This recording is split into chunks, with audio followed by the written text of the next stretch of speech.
Fala pessoal, sejam muito bem-vindos ao 46º episódio do Rural Ventures. O Rural Ventures é um podcast focado no agronegócio, conversando com os founders, startups, CVCs e VCs focados no agronegócio.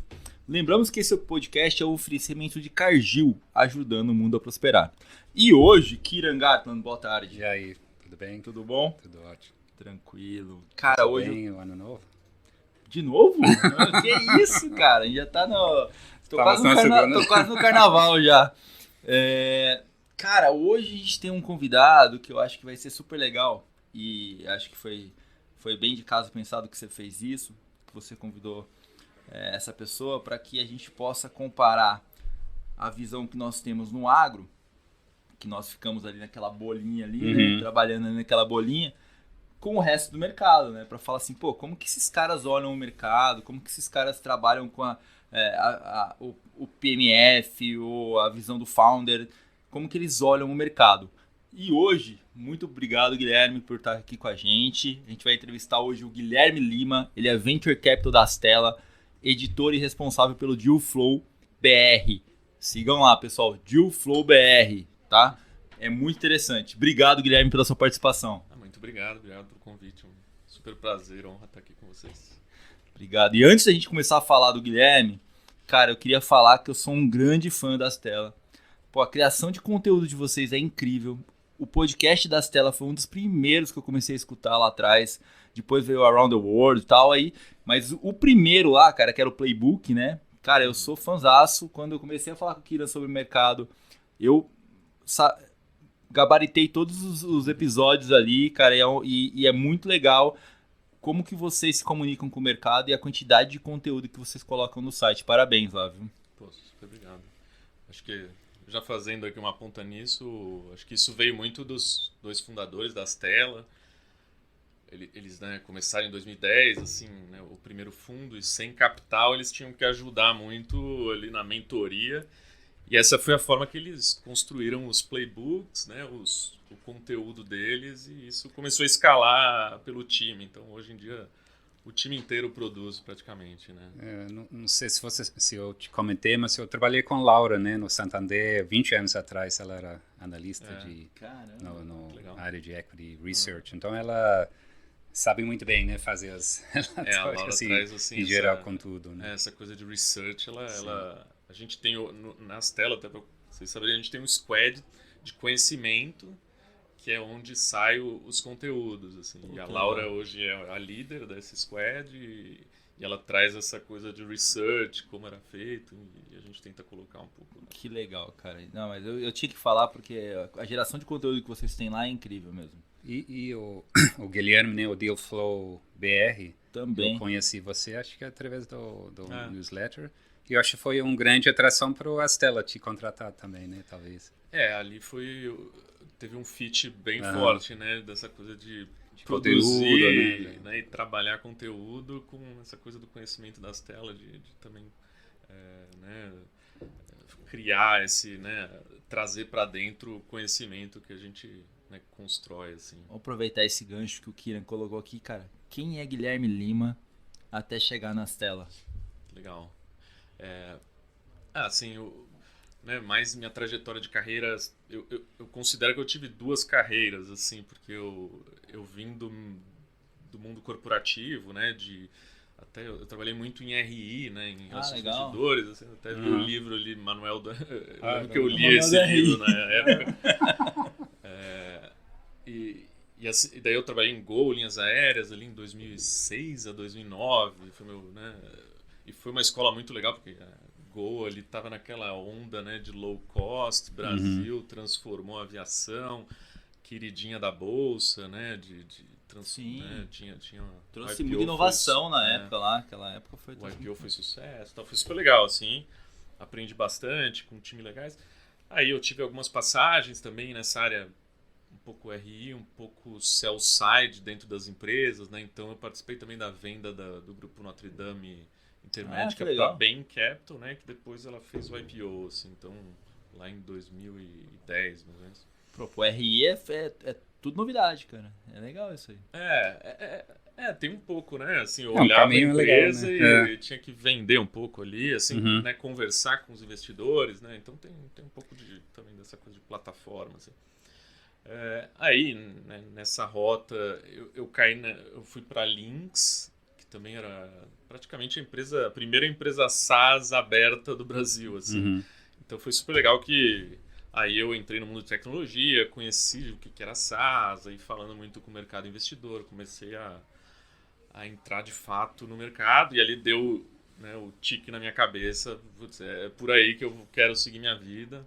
Fui estudar fora, assim, com esse viés né, na Lynx, né, eles faziam, né, muitos M&As pequenos também, né, e aí eu via muito isso com um empreendedor, né, assim, né, que tinha um pequeno negócio, um empreendedor de tecnologia, e enfim, eu tava, né, querendo ir para aquele lado, então fui estudar fora, que me ajudou também a criar um network. Você estudou aonde, fora? Eu fui em Barcelona, chama ESAD. Eu já ouvi falar, legal. E aí eu voltei.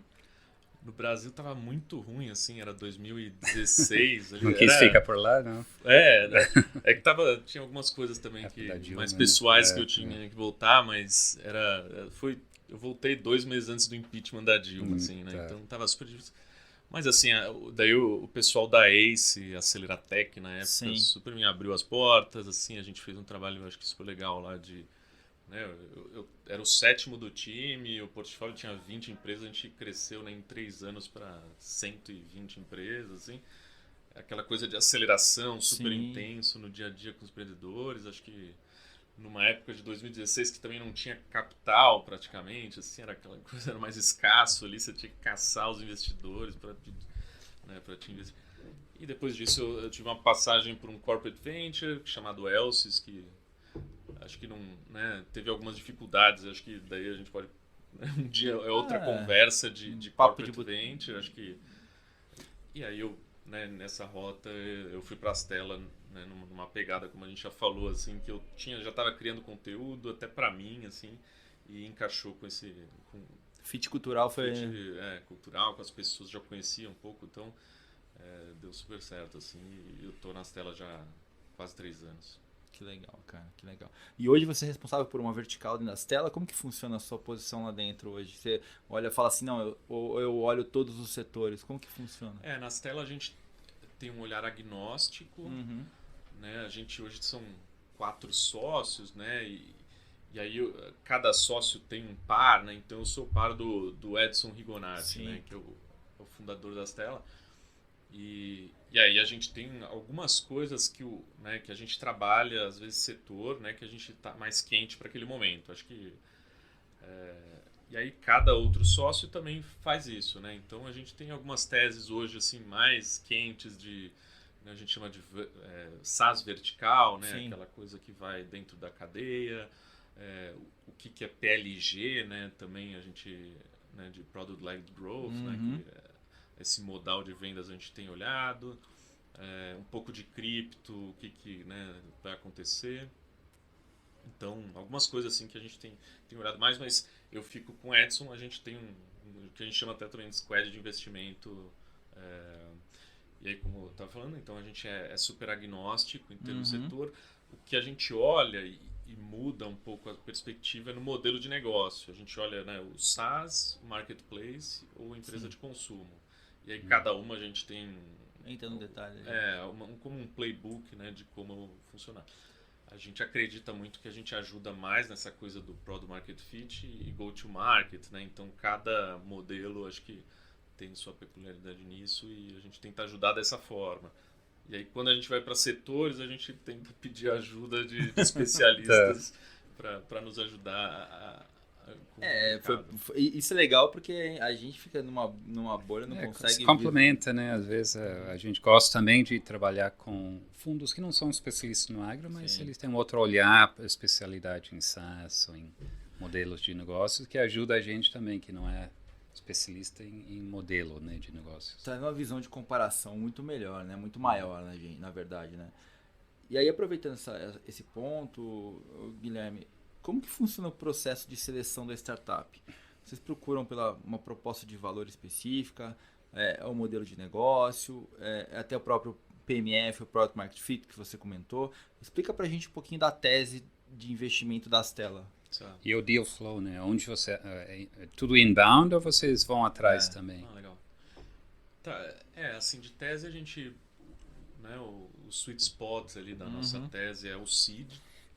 Né, o seed pra gente é quando, né, ele já tem um product market fit, assim, então, né, tem um produto, né, tem não está validando perfil, ainda. Um perfil de cliente que ele sabe ali que já começa a ter aquele fit, né, a retenção de uso, aquela coisa começa a ser demonstrada, né? Então esse é o momento ideal para a gente fazer um investimento, né? A gente já também pode fazer, já fez alguns pre-seed, né, que seria anterior a isso, e geralmente esse pre-seed aí a gente exige assim um pouco mais de relacionamento com os founders, a gente tem que ter alguma validação da capacidade de execução deles, né? A gente não quer entrar nesse risco de execução. É como se fosse uma construção a 4 mãos, o founder e vocês. Exatamente. Mas porque a gente também ou já trabalhou com ele em outra investida anteriormente, né? Ou é um founder assim de longa data que a gente se relaciona há alguns anos, que a gente sabe a capacidade. Mas aí não é nem a tese, né? Aí é o founder, né? Você tá colocando dinheiro no cara, né? Exatamente. Então o pre-seed é um pouco assim, né? E aí o ideal, como eu falei, é o seed. E a gente também faz alguns Series A's, assim, mas não é o não foco core, central. Né? O que vem de deal flow pra gente é muito inbound. Acho que mais de 90% é inbound. Né? Network, né? Próprio. Indicações, né? Indicações. A gente, né? A Astela tem uma base muito grande de investidores, né? De family offices no Brasil, assim, então, que são ex-empresários, né? Grandes empreendedores, etc., que tem uma rede boa também que indicam pra gente. A própria, né, acho que a Astela já tem mais de 10 anos, então é aquela coisa de construção. Vem muito de conteúdo, né, que é a forma que a gente vê de se relacionar com os empreendedores ali, o primeiro contato.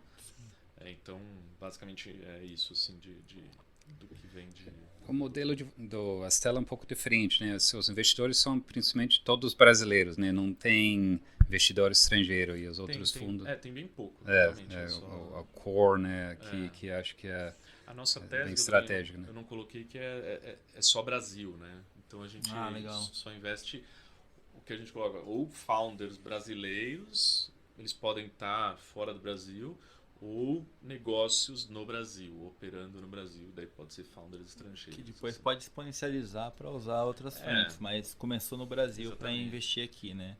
E quantos investimentos qual é o target, né, de todo ano? Vocês têm um fundo novo agora, né? Qual o ticket e quantos deals vocês fazem? A gente fez, acho que uma média dos últimos 2-3 anos, de novos investimentos, cerca de 8, 9, assim. Por ano. Acho que teve aí, 2021, teve mais, assim, uns 10, 12. Ano passado um pouco menos. Tá. E a gente faz muito follow-on, né? Acho que também a nossa tese, outra coisa importante é que a gente gosta, acho que talvez também como a Yield, como você me falou, talvez de construir a participação, né, nas vencedoras, né? Acho que a gente fez um pouco disso na RD, né, um case nosso que foi investida e vendida para TOTUS. Na OMI também a gente tem uma participação relevante. A gente, né, fez o Pre-Seed, o Seed, Series A. Acompanhando. A gente liderou todos, e aí ainda acompanhou a Série B. Então, assim, essa é a nossa tese de construir a participação nas vencedoras. Assim, e é isso que a gente acredita que é a forma de criar valor também, assim, pra gente. E quanto que é relevante, você já me deu essa dica, né? Vou perguntar, e quanto que é relevante o founder quando você avalia uma startup dentro do deal flow? Assim, acho que a gente avalia a empresa em 4 blocos, né? Que a gente sempre coloca, que são pessoas, né? Que são os founders, principalmente nesse momento. Produto, que produto tem a ver com a oferta, com o mercado. Os processos, então como que ele, né, faz para vender, de onde vem os leads, assim, que acho que também é super relevante. e o preço, que é o... Então eu tenho os 4 P's, assim, que a gente chama. E aí o preço é a oportunidade, né? O investimento, aquela coisa de governança participação, também. Participação, exatamente. Então, assim, de pessoas, assim, principalmente quando a gente vai mais para o pre-seed, né? Quanto mais early, maior peso tem no nosso modelo de análise, assim. Ali a gente olha, né, muito essa coisa do que a gente chama de segredo, que é um insight único do founder, assim.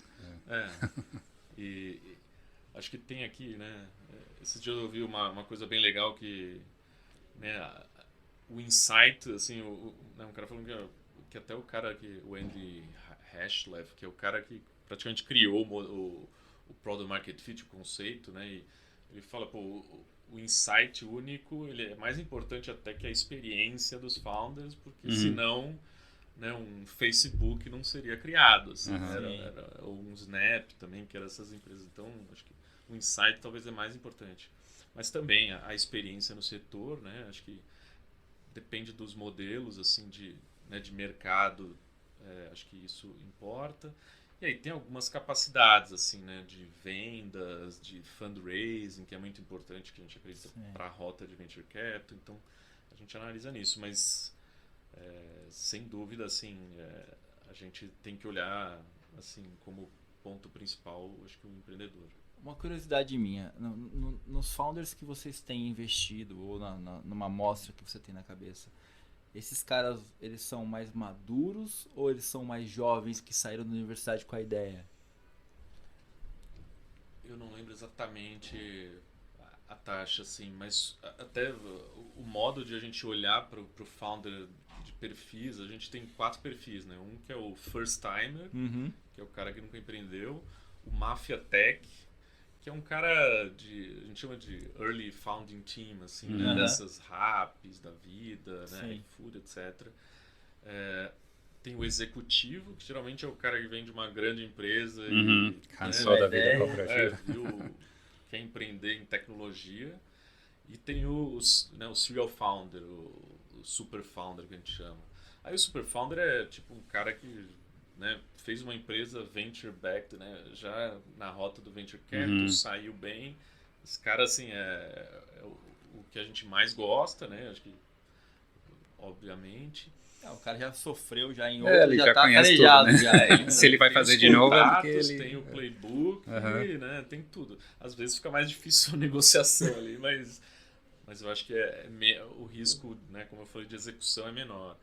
Aí acho que o segundo mais interessante que a gente gosta é o Mafia Tech, né, que também né, geralmente é um pouco um perfil mais jovem, mas, né, já soube ali como se relacionar, como fazer aquela coisa de velocidade, né, que é necessário. Aí a gente tem o first time e o executivo, assim. O executivo às vezes tem que cuidar com o viés, assim, né, daquela coisa de mindset, indústria, né? E o first timer aí a gente também avalia um pouco o que ele fez na vida. Vai ter que moldar esse cara, né? O first timer, né?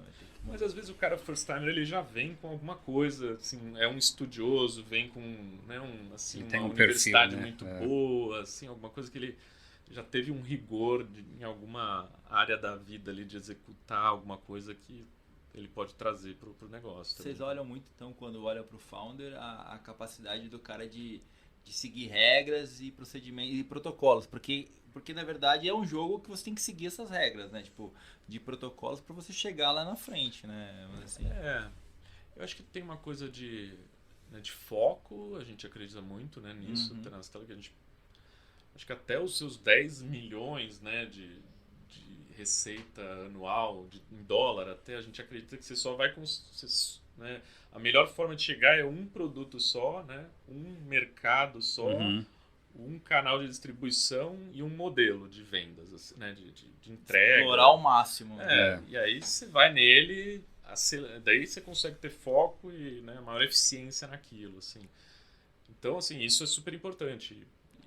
Geralmente tem gente que quer fazer um monte de coisa, né? Quer vários produtos, quer vender para 3 tipos de pessoas. Normalmente né? é porque não achou o Product Market Fit, aí vai correndo atrás de tudo. É bem isso. É bem esse negócio, né? E E olhando para foi bem legal você ter explorado essa parte dos founders e colocado pra gente os tipos de founders. Quando você olhou para agro, ou você chegou a olhar para agro dentro da Astela, como que você identificou esse tipo de founder lá dentro? Porque o agro já é um negócio muito específico, já é um cara que ou ele veio do ramo, ou ele teve um insight ou trabalhou numa corporação e veio para cá. É difícil você achar um serial dentro do agro, né? Porque... Tem o Luiz Tangani, que a gente entrevistou também. O Luiz é o único, porque é o único que tinha saído e ele agora está empreendendo. Né? É difícil você achar, porque a gente chegar o Máfia também, cara, não existe. Não existe. Então, ou é first timer, ou é executivo, né? E a gente, entre esses dois, a gente normalmente vai para o executivo, que não é tão velho, né? Um cara que tem talvez 10 anos de experiência de mercado, teve um insight, sentiu o problema, depois foi atrás de tecnologia para resolver. Mas o ponto que eu queria colocar para o Guilherme, para ver se ele encaixa na tese dele, porque é legal que ele está com uma visão totalmente diferente da nossa, é que o PMF no agro, o tempo de maturação do PMF demora mais do que um PMF no varejo, por exemplo. Você tem safra para balizar, você tem sazonalidade, culturas, logística. Então, logística. É difícil você ter um PMF se não validou, né? Você tem que esperar exatamente, próximo, não entendeu? é uma coisa imediata. Então, o tempo de maturação desse PMF, na minha concepção, ele demora mais, entendeu? Por isso que eu tô perguntando, tipo, para ele, como que ele vê o founder dentro dessa estrutura de validação de tese, porque no agro a gente tem essa dificuldade. Fala, cara, você não conseguiu fazer agora nessa safra de soja, por exemplo, vai colher agora, meu amigão. Só, né? Bom, falar de marketplace, para mim é o mais complexo de tudo, porque eu venho da bolsa, né? E eu sei que o marketplace é muito difícil no começo, liquidez e... como é que você valida um marketplace? Né? O marketplace a gente olha, assim, os dois, né? Acho que tem 2 product market fits, assim, que você tem que ter, né? Então, dos dois lados. E realmente é muito mais complexo, né? A gente olha, assim, né, tem algumas coisas, algumas ferramentas, modelos mentais que a gente gosta de olhar, que é, né, entender o lado mais difícil, né? Assim, geralmente tem um lado mais difícil do oferta e demanda. Que é aquele cara que você tem que dar empurrões, né? Às vezes você subsidia, né? Tem muita gente que subsidia. Acho que tem bastante case de marketplace, assim, esses mais tradicionais, Delivery, né? Que a gente até entrevistou bastante o pessoal para aprender né? E ele entendeu que o lado mais difícil era o distribuidor, né? Ali a venda, por exemplo. Ele ficou em cima de um só, assim, até tipo, né, garantir que esse cara tivesse sucesso e subsidiando ele, assim, putz, minha proposta de valor é o preço do mercado, é atendimento 24 horas, cerveja gelada, entrega em 1 hora e você... Aí, né, tinha esses pontos, o Zé Delivery falou, vamos fazer isso, e ele ficou trabalhando, e aí depois escalou esse modelo, né, então... Mas ele ficou gastando dinheiro ali até ele ficou assim, pô, né, tinha que entregar no 24 horas, tinha que garantir que ia ter, né, 24 horas de atendimento, né, ia ter entrega também no momento que precisava, né, o preço do supermercado era isso, a Ambev às vezes tinha que subsidiar o custo daquela... Então assim, né, mas quando o modelo, né, do marketplace ele é isso, né, que é o efeito de rede do marketplace que encontra o... Mas eu acho que assim, né, tentando olhar o marketplace, acho que a gente tem que olhar ele nesse começo, essa coisa de o que não escala, né? Tem o doing things that don't scale, né? O pessoal fala que é, né, fazer ao máximo. E aí quando a gente começa a enxergar os indicadores, que pra gente é de Product Market Fit, que é geral, assim, acho que para todos os modelos, que é a retenção do uso, né? Ou recorrência. Então, quanto o cara volta, a gente consegue ver, né, se a volta está diminuindo o tempo dele voltar, né? Então isso é bom sinal, né? O churn, né? O quanto ele sai. A adoção, né? Que é um pouco o fluxo dentro do funil ali. né, se a gente vê os indicadores melhorar, acho que aí começa... Você vê tração, né? Tração e aí pra gente comprova o Product Market Fit. Daí a gente vai para Go-to-Market, para o Unit Economics, né, que é mais... Aí acho que é um modelo mais de venda, distribuição, como é que você faz isso ser escalável e ter retorno. Encaixar no que o cara quer, no que o cliente quer e no preço que é aceitável para gerar receita, né? Exatamente. Acho que a aquisição, né? Acho que o CAC, assim, também é muito importante pra gente. A gente tem lá nas telas uma fala que acho que até quem entra no nosso processo, a gente gosta que tenha esse mindset que é a fonte de água limpa, né? Que é encontrar o seu canal de distribuição. A gente chama meio proprietário e único, assim, né? Então, que você não esteja concorrendo, vamos dizer, com, né, mídia paga, por exemplo, né? Que você paga, quanto mais, né? Não escala, né? Você tem que pagar mais para conseguir mais. Uma forma de aquisição de cliente de uma forma diferente, igual vocês fizeram com educação no começo para trazer o cara. Foi uma forma de aquisição de cliente. Até o inbound por blog, eu acho que assim, por exemplo, ele é escalável, mas ele não é tão único assim. Né? Você tem que ter uma produção super única, né? Uma marca... porque no fim você vai tipo o Google ali, o cara vai digitar no Google, vai ter um monte, qual que é o melhor, assim, né? Então tem que ser algo diferenciado. Uma coisa que, por exemplo, um case nosso, assim, é a OMI, né? A OMI é uma... Eles atacaram, né, o contador, né? Eles entenderam que o contador é o maior influenciador em venda de RP para pequeno negócio. E é meio óbvio depois você pensa, né? Tipo, é o contador que vai mexer, né? Não é o cliente. E aí isso envolve pricing, envolve, né, assim, né, na influência, né, da compra, assim, né? Sim, total. E aí, assim, você fazendo uma ferramenta pro contador, assim, você escala mais rápido. Então, você tendo o contador como seu canal, assim, o contador não vai vender outro, né? Você está facilitando a vida do cliente final, mas por intermédio do contador, exatamente, né? Isso. Acho que ele é o que mais se importa, né? Talvez isso que é importante pensar também. E você mencionou uma coisa que eu acho importante, aquela de começo com as coisas mais difíceis, né? Tem lembra aquele livro, Zero to One, que ele fala, se você vai ensinar uma macaca a pular uma cadeira em chamas, primeiro ensinar o macaco a pular, né? Porque é a parte mais difícil, bota fogo na cadeira, é a parte mais fácil. Então você deixa esse por último.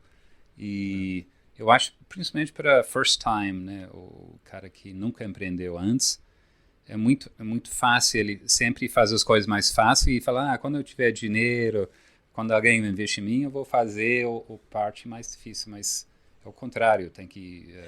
por isso que ele comentou do Zé Delivery e eu dei uma reiterada, porque é o seguinte, quando você tem um veículo de investimento que faz esse 4 mãos nesse first time, é meio que o que o Zé Delivery fez, falou, cara, não vai pelo caminho fácil, vem aqui, você vai fazer o que o cliente quer, e aí eu vou te ajudar a fazer isso. E você está criando uma barreira de entrada, porque você está resolvendo o problema mais difícil. Então, se dá certo, aí você tem uma vantagem em cima dos outros, né? Que eles vão ter que aprender isso também. Acho que tem que ir eliminando os maiores riscos, né? Assim, acho que o processo de construção de startup é isso, eliminar riscos até você chegar numa maturidade, assim, que... Porque o founder muitas vezes ele foca no produto, ele não olha para o mercado, ele só quando estiver pronto aqui, ele leva lá e fala, o que vocês acham? Aí ele tem que voltar tudo do zero e fazer de novo, né? E é legal essa tese de vocês fazerem isso a 4 mãos, porque já sentado numa mesa, quadro branco ali, vocês já vão pegar e vão descrever tudo isso, né? Vocês tiveram algum case que vocês fizeram isso do zero, assim? Assim, acho que a OMI é quase do zero, né? Assim, a OMI RD é um relacionamento, assim, acho que é do Edson, que foi, assim, antes, né, deles fundarem o OMI RD, né? Então, assim, eles vieram... A RD, por exemplo, dos 20... Tem um número, assim, dos 20 primeiros clientes, o Edson trouxe, sabe, quase 50%, assim. Tipo, né, a gente ajuda. Hoje o que a gente ajuda muito é construir um pouco a tese, né, desses primeiros negócios. Assim, a gente olha, né, muito também um pouco... A gente fala, né, a gente tem uma rede muito grande, então fala muito entender o caminho que está dando certo, né, assim, talvez o que pode ter funding também para frente, assim, as dores, né, de mercados também a gente tem visto, quando a gente até fala com o empreendedor, a gente entende muito as dores, enfim, e tenta levar isso para o founder construir. Mas eu diria assim que 80% é o founder que, né, ele que... Isso não dá para... Isso que é muito difícil a gente ajudar no Product Market Fit, assim, porque é o cara que tem que falar com o cliente, assim, não é... Tem que validar. Assim, né? A gente ajuda a dar algumas ferramentas, mas quem tem que... Você dá o playbook ali pra ele e fala, cara, segue aqui e vai embora. E é isso um pouco também que o Kieran falou, de... Né, às vezes o cara quer validar o que ele acha interessante, o que ele quer fazer, e não o que é realmente importante para o negócio, né? Então, acho que tem que ter, né, essa intenção do que você está fazendo, assim. Tem coisas que você elimina, que não olha. Você fala, não, esse não é para nós. Como você olha para tudo, né, genérica, então, mas dentro disso tem coisas que fala, não, a gente não entra nessa área. Assim, pouquíssimas coisas, acho que assim, primeiro a gente é só tech, né, então elimina e coisas. Digital, né, você não... Hardware, coisa assim, você imagina que você não entra só hardware, não, acho que tem que ter alguma coisa de tech. Geralmente, assim, os red flags, né, estão muito em pessoas, assim, tem alguma coisa, seja cap table, seja governança, acho que é muito nessa linha, assim, o resto acho que dá pra gente construir, assim. Food tech, vocês olham também? Food tech. Então, o food tech, proteína alternativa, assim, acho que tem muita coisa interessante, né? A gente quer ver mais o diferencial aí da tecnologia, né? E, assim, a gente ainda não ficou tão quente essa tese lá dentro. Não encontrou ainda, né? Porque no fim a gente viu que algumas coisas eram similares pro consumidor e não tinha nenhuma vantagem na gôndola, assim, né? Então,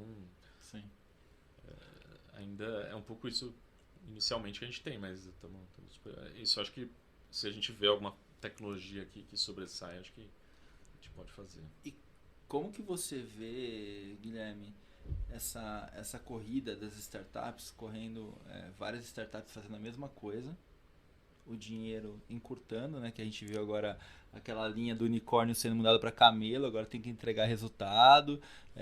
Como que você enxerga o cenário do mercado, olhando para várias startups correndo na mesma direção, com, vamos dizer assim, setups diferentes, tecnologias parecidas e acho que é o timeline que é diferente, na verdade. Algumas mais avançadas, outras mais atrás. E essa definição migrou para camelo agora. Eu acho que... Não sei, acho que isso é, né, um pouco de... Eu considero um pouco de momento de mercado. Assim, acho que o unicórnio vai voltar. Mas eu acho que... No fim, tudo tem aquele reversão para a média, né? Acho que a gente sempre vai estar nisso e nunca vai ser o unicórnio, né, que faz loucura, nem o super, né, sem tanta ambição, talvez, né, sem tanta velocidade e tal. Assim, acho que sempre vamos tentar buscar o equilíbrio. Nem tanto unicórnio, nem tanto camelo, né? Acho que assim, a gente, por exemplo, nas telas a gente olha muito, a gente tem como tese, né, realmente a gente sabe que, né, empresas para chegar no unicórnio, uma mediana tem que ser, né, captado de 267 milhões de dólares, se eu não estou enganado, assim, para chegar no unicórnio. E a gente olha muito a eficiência das empresas. Então a gente quer construir negócios que sejam, né, com o lado menor dessa mediana, né? Então a gente gosta de quem for eficiente. Isso reflete em prosperidade para todo mundo, assim, né? Para os founders, para a gente, enfim. E qual target, né, do seu fundo você espera dar qual retorno, múltiplos ou busca saída quando, esse tipo de coisa? A matemática, né, do fundo, assim, o último fundo, por exemplo, que é o fundo O quarto fundo foi um fundo de 460 milhões de reais. A gente investiu em 22 empresas, né? E a gente usa metade dos recursos para fazer o primeiro investimento. E como eu falei, né? A ideia é construir, né, a participação dentro das empresas. E aí, assim, a gente mira, né, um retorno do fundo de 4, 5 vezes, né? Acho que é aquele benchmark, a gente quer ser médio, o top quartile, né? O top quartil dos fundos. Então, assim, na matemática tem que ter aquela uma ou duas que retornem mais de 2, 3 vezes do fundo, né? Então, acho que essa é a grande aposta, né? Acho que você faz os primeiros checks, né? Como agora do lado falando como investidor mesmo, a gente faz os primeiros checks como diversificação, depois a gente tem que concentrar, né?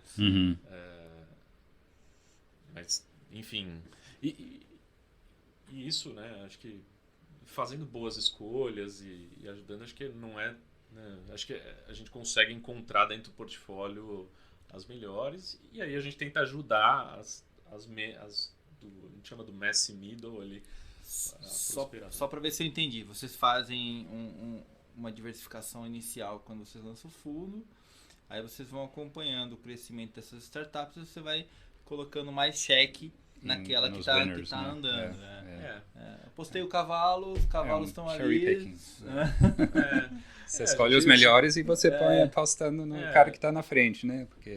Só para ficar claro, porque eu entendi isso, mas eu queria deixar para todo mundo escutar aí, assim, entender. Né, a gente vai fazer o primeiro cheque em 22, daí faz o segundo em 10 e o terceiro em 2, 3, assim. Sim. E aí acabou o fundo.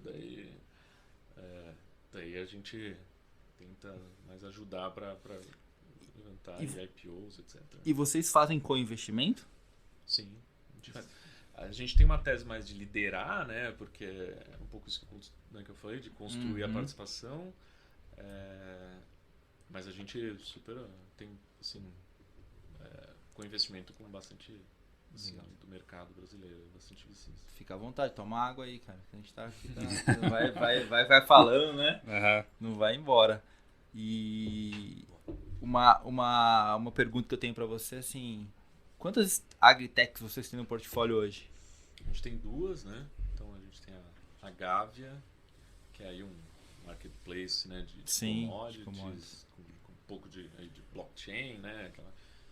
E a gente tem a Thrive, que é, né, enabler ali de financiamento para as revendas, né? Então, cara, é o terceiro cara que está investido na Thrive já que a gente entrevistou. A gente entrevistou a Karime, a gente entrevistou o Francisco, o Chico da Minerva e agora você que entrevistou. Os 3 estão na Thrive. O Chico do SP Ventures, né? E o Chico da SP Ventures. Então 4. Só falta o Fabrício agora aparecer. O Fabrício tá devendo uma entrevista pra gente aqui agora. E cara, só para entender o deal flow de vocês, assim, você falou que tem um relacionamento, uma rede de relacionamento muito grande. Mais ou menos, quantas startups vocês recebem por mês? Legal.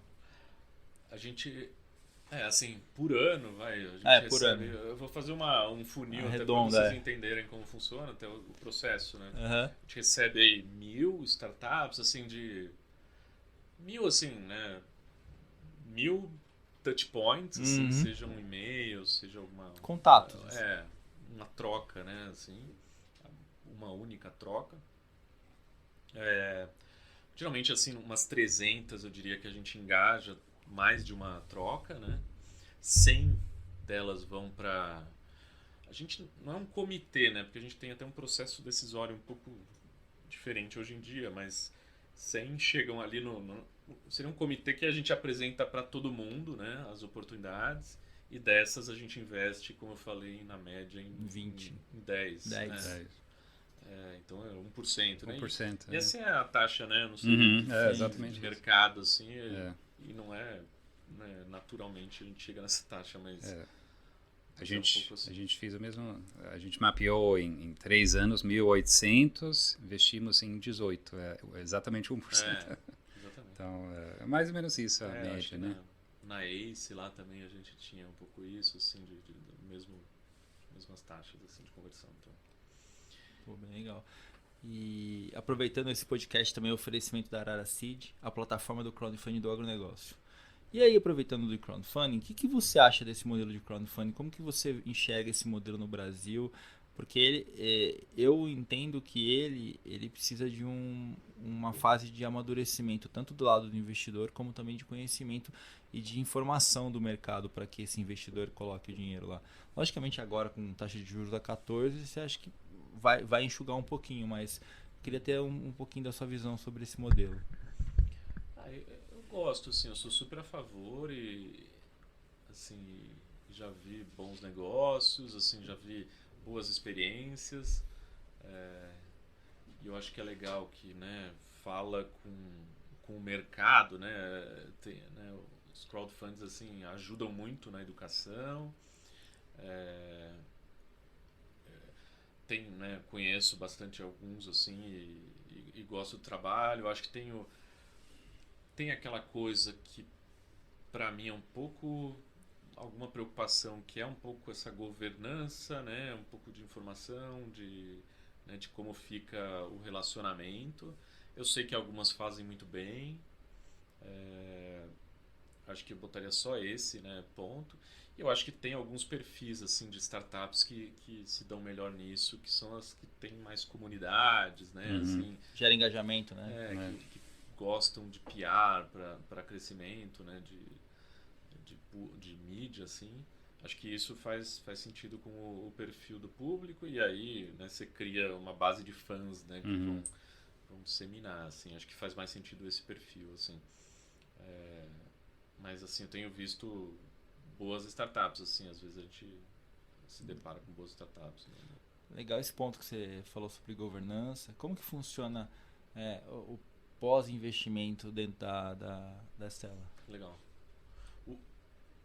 Assim, a gente tem, né, como cada, né, squad de investimento, cada sócio e time leva a proposta e decide sobre aquele investimento, eles acompanham, né? Geralmente a gente tem um capitão, assim, tipo, ele investiu, ele é responsável por trazer, por validar e acompanhar. Ele que desenhou a tese, construiu, né? Acho que o desafio do estágio, ele sabe qual é, então ele que vai ajudar. Assim, quanto mais early stage, a gente menos ingessa, assim, com board, né? Então a gente faz reuniões praticamente semanais, assim, com os empreendedores, mas como forma de ajudar, fazer alguma coisa que precisa de alguma coisa, e acompanhar, né, os desafios, ver se pode ajudar. Quando você vai um pouco mais para o seed, late seed ali, Series A, a gente geralmente já tem um conselho. Quando tem outros investidores, principalmente, né, a gente tenta montar para essa governança, assim. Então a gente acompanha mais dessa forma próxima, como, né, trusted advisor ali, WhatsApp, me chama a qualquer hora. E a gente tem, né, o que a gente chama do Astella Expert Network, que é né, a gente tem experts de mercado, né, tanto de produto, máquina de vendas. Não são muitos, assim, né, mas são pontuais especialistas, assim, né, em máquinas de vendas PLG, low touch, né, high touch e canais, né. A gente tem de produto, né, algumas coisas. A gente tem de fundraising, storytelling, né, que ajuda mais. Aí a gente, né, acessa esses experts, ou como mentoria. Que são investidores também ou não? No fundo, alguns são. Alguns são. Alguns são investidores.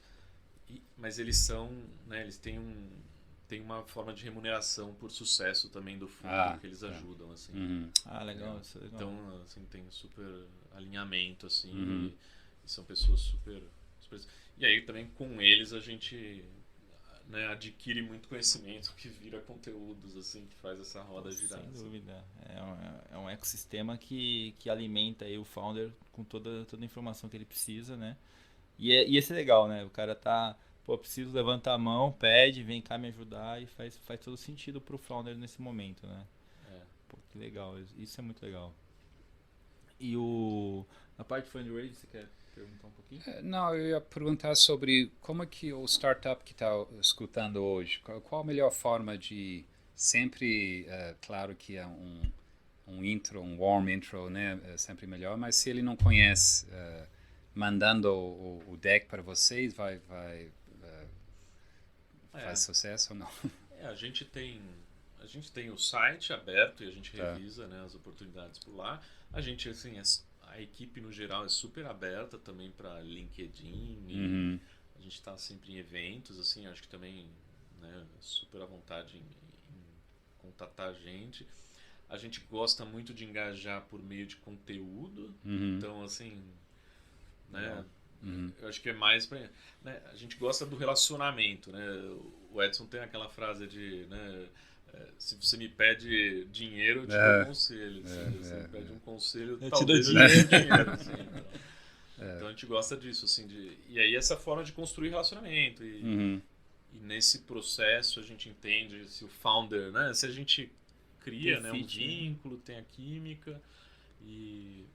relacionamento é o chave, né? Porque o cara que não consegue, se ele só vai atrás do dinheiro a hora que ele não tem caixa e quer fazer uma relacionamento, não funciona, né? Venture Capital é um negócio de longo prazo, isso, né? Essa coisa de relações de longo prazo, autênticas, né? E acho que é isso, assim, então...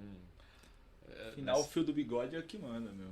No final é o fio do bigode, é a relação das pessoas, isso. Acho que é lógico, construir a visão conjunta, assim, né? Acho que a gente, né, se quer investir num negócio, a gente quer, como eu falei, construir, né, a participação, a relação, e a gente tem que ter uma visão alinhada de longo prazo, né? Isso não é numa reunião, geralmente, que você consegue né, alinhar isso, assim. Então... eu acho que o que define as grandes empresas que são as disruptoras aí são a quantidade de gente boa que você consegue colocar no mesmo lugar. Então, a gente boa é o fit de química, de cultura que você vai engajando e vai colocando dentro dos sócios ali. E isso vai transformando a cabeça dos caras. Se você olhar para trás, nenhum dos caras que hoje são gigantes, os caras foram se adequando e se adaptando conforme o mercado.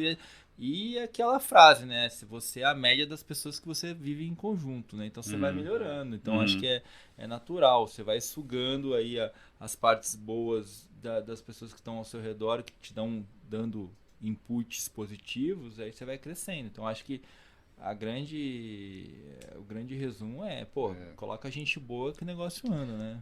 Uma coisa que eu acho legal, por exemplo, dos founders também, nesse processo assim, ainda mais a gente que é agnóstico quanto a setores, se o cara me ajudar a entender o setor dele, assim, ao invés de falar que né, muitas maravilhas, ou me colocar em contato com até uma referência dele de cliente, de especialista, assim, isso ajuda a criar esse bond, né? Eu tenho um problema grande com startup que fica em stealth mode, né? Que eu acho absurdo isso, né? Um cara que, não, eu estou em stealth mode. Eu falo, pô, mas como você está criando uma comunidade, um networking, né? Eu acho que fica em stealth mode para mim, a não ser que você inventou cura para câncer, alguma coisa assim, não faz sentido, porque e normalmente não dá certo, né? Eu tô lendo um livro muito bom, chamado 48 Leis do Poder, que fala que os grandes reis e príncipes que se fechavam dentro do palácio, eles perdiam, porque eles perdiam o relacionamento com as pessoas, perdiam as informações que eram transitadas, né? Ideias crescem com input, né? Não só com você pensando sozinho, né? Compartilhando. E aí eles falam do rei Luís da França, que fez o Palácio de Versalhes e que todos os cômodos eles eram conectados e todas as pessoas que estavam dentro do palácio tinham que fazer a cerimônia do bom dia e do boa noite, pra ele ver todo mundo que tava lá dentro. Ele sabia de tudo. Sim.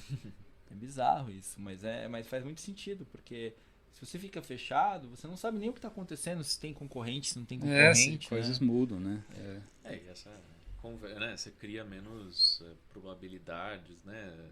De conhecer né, novos contatos, clientes, né, investidores. Acho que criar essa Que nem o Steve Blank falou, né? Nenhuma ideia sobrevive ao primeiro contato com o cliente.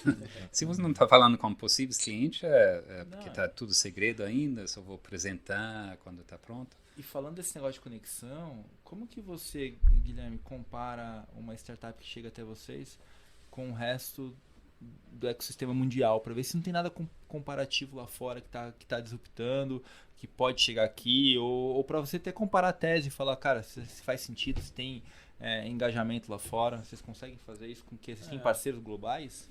A gente tem muitos contatos, né? Assim, um pouco o meu modelo de entender isso né, eu olho os mapeamentos de mercado, assim, seja Crunchbase, PitchBook, né? E tento entender negócios similares, tento entender os mais bem-sucedidos. Geralmente não, né, isso eu tenho até uma crítica que, né, muitos founders acham que a empresa que levantou mais dinheiro, né, tem que ser igual a ela e não né, ele bota lá no deck que o benchmark levantou tanto, mas quanto que o cara tem de receita, quanto que ele fez. Né? A comparação não é só captação, tem que ter os outros indicadores também. E aí assim, a gente olha um pouco isso, assim, tenta entender, tenta, lógico, trazer modelo, né, tropical Brasil, o que seria.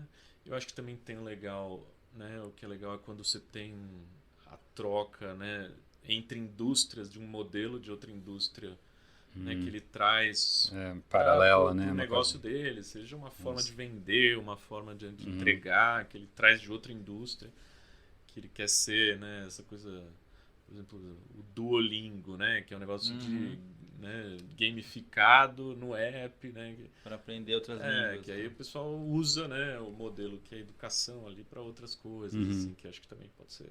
Vocês fazem essas conexões entre founders investidos da Astela? Tipo, os caras trocarem... Muito, Não, a gente tem...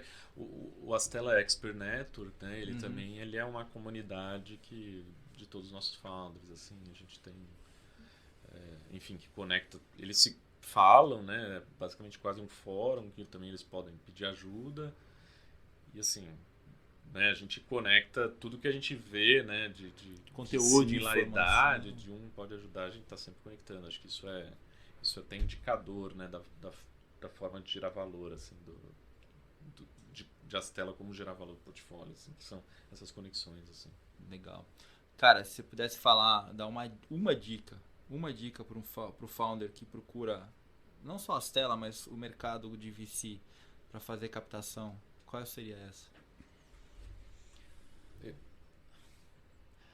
Sim, eu acho que, né, uma coisa talvez é estudar, né, quem que você está falando, né, acho que primeiro ver se tem fit. Eu acho que talvez a dica seria encontre, né, o investidor que tem fit, que está mais, né, empolgado com aquilo, assim, né.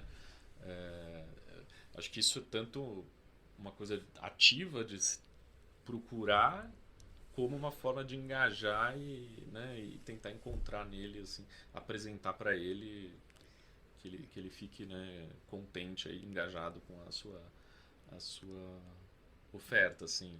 Acho que é difícil bater em todo mundo, né, aquela coisa assim, e apresentar para diferentes tipos. Às vezes o cara não é nem muito da sua tese, nunca fez, não gosta. Acho que, né, de alguma forma. Por isso que as introduções, eu acho que, né, as warm intros aí, quentes, são melhores, porque um já sabe que o outro gosta, então geralmente... Eu acho que um insight interessante chama muita atenção, coisa diferente, você falou, né, tem muita coisa parecida, você não sabe qual a vantagem dele, se tem algum secret sauce. Se você tiver uma insight, tem um livro muito bom que chama Getting to Wow. Não sei se você leu isso. Nossa, muito bom. Wow é quando você chega lá e você fala, esse é meu insight, e esse o cara vai lembrar. Se você joga muita coisa lá, o cara não lembra de nada, mas você coloca uma coisa que seja um insight que ele nunca tinha pensado. O grande diferencial. E ele fala, não, esse ele lembra, e esse, entre os 1000, né, que a gente vê, tantas, precisa de alguma coisa para chamar atenção, senão você acaba... Mas é muito... Voltando à sua pergunta, é muito difícil ter uma coisa, né? Sim, assim, não é fácil, mas quando você acha, facilita muito. No final, tudo faz parte do relacionamento e das pessoas que vão trazer ele pra você, né? No final é isso, né? Cara, a gente tá chegando ao final, mas antes da gente finalizar aqui, eu queria te pedir indicações de conteúdo que você consome no dia a dia. Não só o seu conteúdo que você gera lá no DealFlow BR, é bom, né? mas também, e quem está escutando aqui, acessem lá dealflowbr.com.br, né? dealflowbr.com, dealflowbr.com, e assinem a newsletter do Gui. Mas assim, quais são os conteúdos que você consome ou livro que você consumiu recentemente que você acha que é muito bom compartilhar com os nossos ouvintes? Nossa, é tanta coisa. Tem muito conteúdo hoje em dia, né? Acho que tem muita gente boa escrevendo. Sim. Assim. Eu tenho gostado. Eu tô com uma filha de 6 meses, assim, então o tempo reduziu muito. Nossa Senhora. E aí eu consigo muito hoje em dia consumir podcast, assim, que daí eu vou passear e fico ouvindo assim, enquanto ela dorme. Aí eu gosto muito assim do 20 Minute VC, né, que é do Harry Stebbins, assim. Eu gosto dos brasileiros de mercado financeiro, que era o Stock Pickers, né, e o Market Makers também, assim, que eu acho que é muito bom. Me dá uma visão daquela coisa mais mercado financeiro. E aí tem vários, assim, que geralmente eu gosto do Tim Ferriss também, que Tim Ferriss é assim, legal. acho que ele entra bem a fundo. Tem uns recentes que eu vi super legais, assim. Você conhece do Reid Hoffman lá, o Masters of Scale. Masters of Scale também é legal. E daí, assim, como também são muitos, geralmente eu vou, assim, um aqui, um ali, né? Eu busco o tema, busco a... Eu vi o Master of Scale hoje. É muito bom.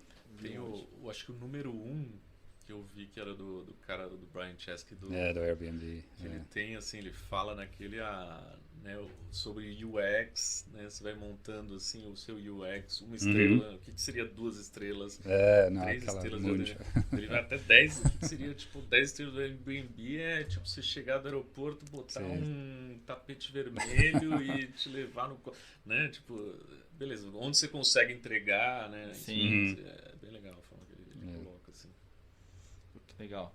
E quem também quer acessar o próprio site da Stella, tem muito conteúdo lá. Eu sou um consumidor lá e acho que faz sentido também para as pessoas que querem entender um pouco mais do mercado, né? Tem vários playbooks, tem bastante informação sobre o mercado. Gui, muito obrigado por compartilhar com a gente seu conhecimento aí, toda essa passo a passo do DealFlow dentro da Stella. Foi muito engrandecedor, que aprendi bastante coisa. Principalmente sobre os founders ali, que eu vi que é super importante a gente saber validar e saber colocar eles em cada caixinha aí. E agradeço muito a sua participação. Se quiser deixar um recado pro pessoal que está escutando, que quer colocar ou indicar startup para que você possa avaliar ou também entrar em contato com você aí, fica à vontade. Super agradeço aí o convite, acho que foi legal o bate-papo aí. Assim, acho que pela DealFlow pode responder o meu e-mail, eu sempre respondo, o LinkedIn também super aberto, ou então diretamente a turma aí da equipe das telas, super, assim, o pessoal está super pronto para responder aí também. Show de bola. Acabou aqui. Legal, acabou mais um, né? Estamos chegando nos 50. Calma, vamos que vamos, vamos que vamos, né? Logo a gente tá chegando. Mas, cara, muito legal, eu acho que vamos ver se a gente engaja bastante o pessoal no LinkedIn, aí no Instagram. Vou marcar você lá depois para que as pessoas possam se comunicar contigo. Pessoal, muito obrigado por participar do nosso episódio do Rural Ventures. Gostaria de agradecer aos nossos ouvintes e amigos. E também aproveito que esse momento que nos sigam no Instagram, @rural.ventures. E também fique ligado na bmc.news. Toda quinta-feira, um episódio novo sobre Agritechs, Foodtechs e hoje sobre avaliações de startups aí com o nosso amigo Gui da Stella. Galera, obrigado. Até a semana que vem.